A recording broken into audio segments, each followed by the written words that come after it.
What's up, boys? It's TheDuelFactory once again with another video. In today's video, we have a match for you. We have Guardragon Crusadia. I'll be on the right, and my buddy John is piloting Nekroz. Will be on the left. Unfortunately, this match isn't as long as I'd like it to be due to some bricking, but I thought it was still important to kind of give you the mindset of how we were thinking we were doing these plays. So in the beginning, I won the dice roll. And note, I did call that I'd won the dice roll, but I would brick.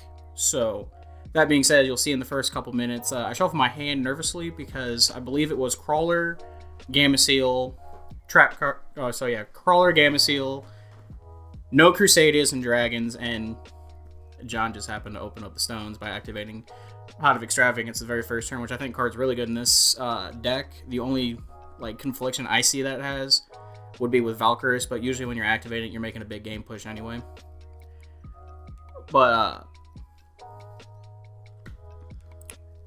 So, were you afraid? What were you afraid of in this matchup? Well, when you establish Unicorn, it's really hard to play, especially since all my main deck negations and stuff like that are formed from the extra deck. The only thing that's negation that's not from the extra deck would be Gamma Seal.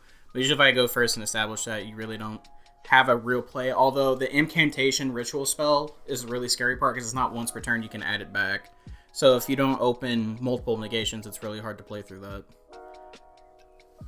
Yeah, that's the biggest thing. I mean, we've played plenty of test matches where you establish Gamma Seal, and I mean, you got Gamma Seal with 2 negates plus 2 other negates. Even if I play through it and activate and resolve a ritual spell, Gamma Seal just gets another negate, which means I can't trish it away because then you could just chain Gamma Seal.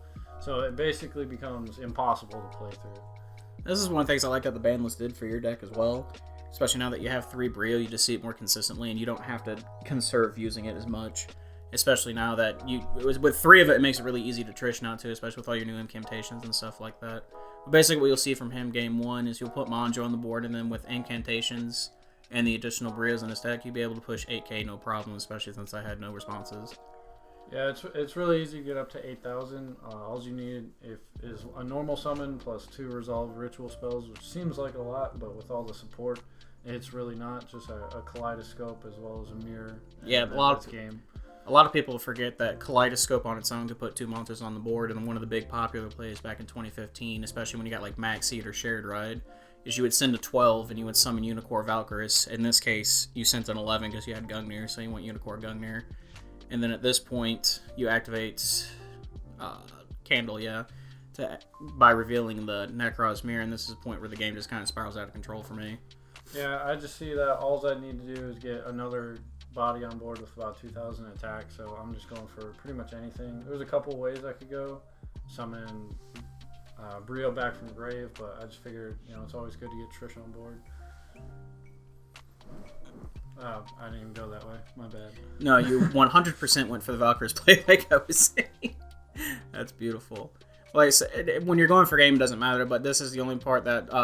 I went for Valk because I forgot I had an additional Manju in hand, so I was in a really weird place where I had to tribute a specific monster to be able to get a 3rd body on board, because I couldn't get rid of Manju or else I wouldn't have game. But as you can see by me revealing my hand, I had not a single normal summonable monster, so I couldn't even use the Reborn play. You had 5 1-ofs in your hand. And then here's where signing's kind of interesting, because I don't really have a side built for Nekroz, but I know cards like Impermanence aren't that great against him. So in game 2, you will see that I did side in Ash Blossom, which actually comes up, and you'll actually see one of my misplays that I'll kind of go over when we get to that point. I think is a little bit interesting because didn't I choose to go second?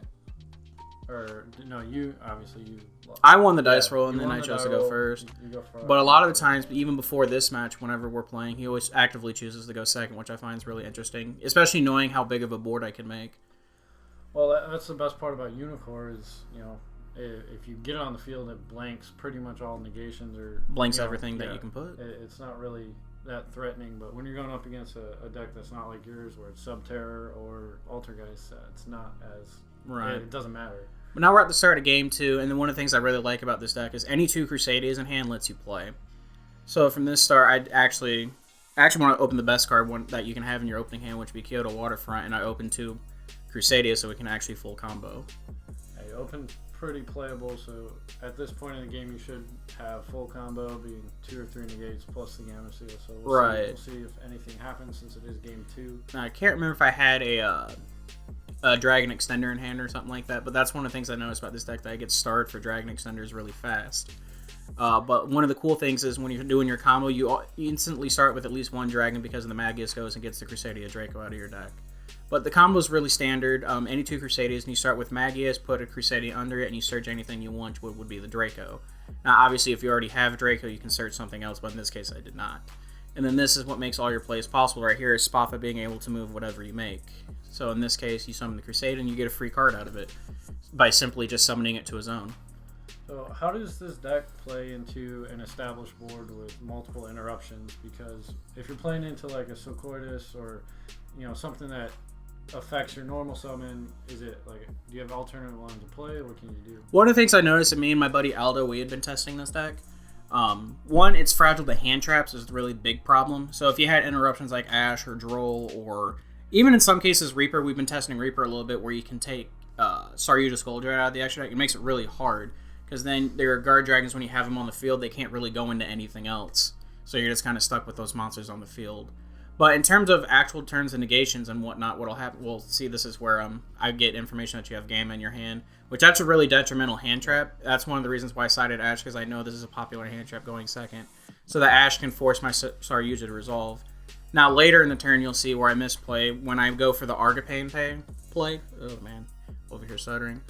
But I should have, instead of making Hot Red, which you'll see here in a couple minutes, I should have made Crystal Wing, because Crystal Wing would have forced all my plays to go through. But you'll see what happens here in a couple minutes. But at this point, when I drew the cards, I believe I drew Black Dragon off of it. So it'll give me the ability to put a Dragon Extender on board and continue my play in the double Saryuja. Now, I know a lot of people are going to, it's a questionable play, Ash and Gamma, since it's not once per turn. But if that didn't resolve, your turn was basically over, right? Correct. I wouldn't have it a way to play, especially now that you have cards like Soul Charge out of the game. And this isn't the newest build of my deck that I've been playing, where I play like Instant Fusion and whatnot for additional extenders. So I would have been stuck with World Legacy Guard Dragon, and I can't remember exactly what was in my hand at the time. But if I've activated the World Legacy Guard Dragon, which I did to continue the play, I probably didn't have one of the Baby Chaos Dragons in hand. But at this point, this is where you say I summon Hot Red, and knowing that he had Gamma, this was the incorrect play. But at the time, I wasn't paying attention, and I also had forgotten that Gamma was not once per turn. That's actually really notable at that point. All the side frames are actually like that too, which is insane. Yeah, one of my favorite interactions is, Ash, Gamma, Gamma, Gamma, or like something crazy like that, where it's just this insane chain because everyone opened multiple. Right.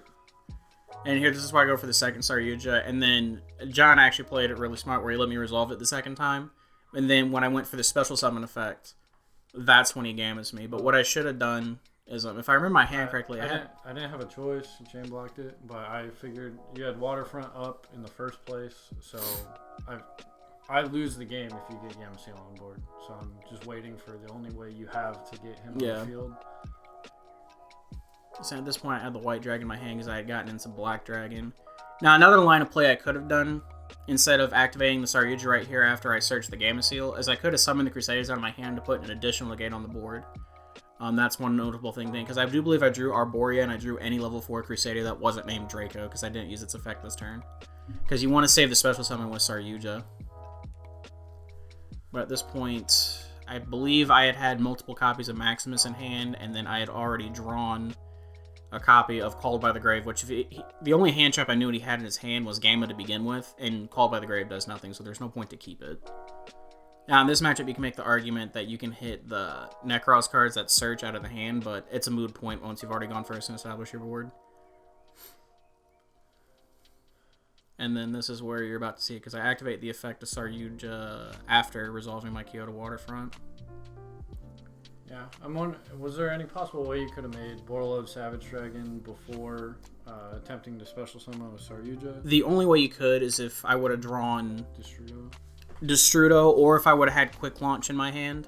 I could have made the line of play that I was saying, where I summoned the 2 Crusadias first and made Dawn Dragster into it, but I didn't have it at this point. Yeah, I was just worried about that. You were going to make some form of negation for the Gamma prior to attempting the special summon. Right. So, but this is like where I was mentioning here. If that would have been Crystal Wing instead of not Gamma, but instead of Hot Red, I could have dealt with the Gamma completely. It would have been out of his hand, and he would have been stuck with the driver left in his deck as a brick. At that point, where he could have drawn, and my play would have gone through, because this would have ended on at least Hot Red and on Dragster. But instead, like I said, I was paying attention, not knowing that Gamma is not once per turn, and this is where my board starts to crumble. Yeah, I'm pretty sure you're just left with Hot Red on the field, and then you pass turn, if I'm not mistaken. Yeah, and then I can't remember if you had the guys to get, but you put me in a really bad situation, because I know I get Trish. I revealed Unicorn with one of the incantations, I believe. But, well, I mean, we'll see the line of play. You had no choice but to negate the first thing I did. Yeah, and then that's where everything kind of fell apart. But you can see how fragile this deck is if you're not paying attention or if your lines of play get interrupted. But at the same time, like, it reminds me of a lot of, if you guys remember it from back in 2015, Big Boy BA is what it was called. Oh, this is also where I misplayed too, because I activate Quick Launch and I went to go make a play, but then I realized I didn't have anything I could actually make. No generic Link 2. I didn't have a level 5 Synchro or anything like that. But back in 2015, like I was saying, Big Boy BA was a really popular strategy before Nekroz came out. And the cool thing is any 2 BAs let you play, so that's why I like this deck a lot. You can just play for any 2 cards. And then this is kind of interesting tech whether I was playing Quick Launch, because a lot of people don't realize, because it's a rocket card, so most people don't even think about it, but that deck has a Destiny Draw, and then Quick Launch was an emergency teleport. They have a miniature Soul Charge in their field spell and stuff like that. A lot of these cards are really cool Dragon Centers, and they work really well with Guard Dragons. The only problem is the actual rocket monsters themselves are terrible. Like the one I'm playing now that you see, the level 1 Rocket Synchron, the only reason we're playing that is because it actually has the only relevant effect. Whereas if it's normal summoned, you can special summon any level 5 or higher Dark Dragon out of the graveyard, but you can only special summon Darks for the rest of the turn. Which actually doesn't conflict that much with your deck, because a lot of the negations you put up are all Dark Attribute monsters regardless. But in this case, it doesn't matter, because like I forget that I don't have a generic Link 2 and stuff like that in my extra deck, so this is where it kind of falls apart. And seeing that have to pass, and the Rocket Synchron dies, his Gamma gets, and Driver get banished. But at this point, he has more enough to deal with my 1 negate and put me in a really bad position, because I believe he leaves me on no cards at this point, drawing for turn. Alright, let's see what happens.